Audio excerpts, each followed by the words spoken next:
দেখি ম্যাথে কি বলছে, কাজ 1 নম্বর বলছে সরল করো, আমাদের সরল করতে বলছে। কোনটা সরল করব, যে 7x বোঝা যাইতেছে না হয়তো, তার জন্য লিখে দিতেছি 7x minus 5x minus 6 cube minus 6x into 7x minus 6 5x minus 6।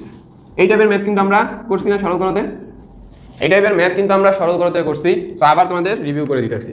So এটাকে কি ধরছিলাম আমরা, যে ধরি 7x minus 6 is equal to a ধরছি, 5x minus 6 is equal to b ধরছি। তাহলে আমরা তারপর কি করছিলাম, যেহেতু এখানে সব মাইনাসের দেওয়া আছে, তাহলে আমাদের কি করতে হবে, a মাইনাস b করতে হবে। তাহলে কি হয় 7x minus 6 minus 5x minus 6।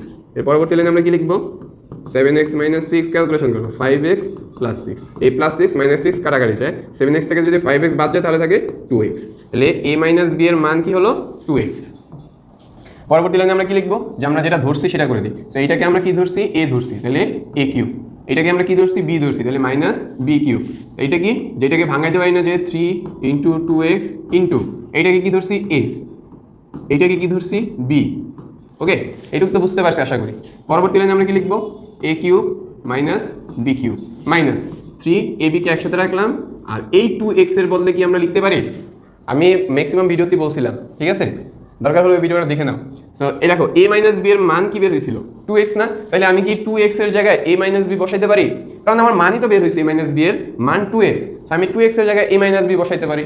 So আমি জাস্ট এই 2x এর জায়গায় a মাইনাস bটা বসাবো, 2x এর জায়গায় a মাইনাস bটা বসাবো। এখন কি হলো, a cube minus b cube minus 3ab into a minus b, কি সূত্র, a মাইনাস b এর হোল কিউবের সূত্র পড়ছে। তাহলে এটার মান কি, a মাইনাস b এর মান কি 2x, তাহলে 2x a মাইনাস b এর মান 2x এর হোল কিউব, তাহলে 2 কে করলে হয় a, x এ করলে হয় x কিউব।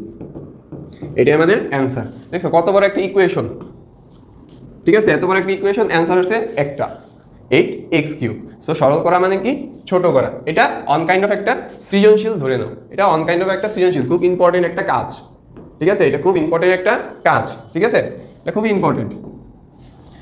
1 নম্বরটা আশা করি বুঝতে পারছি।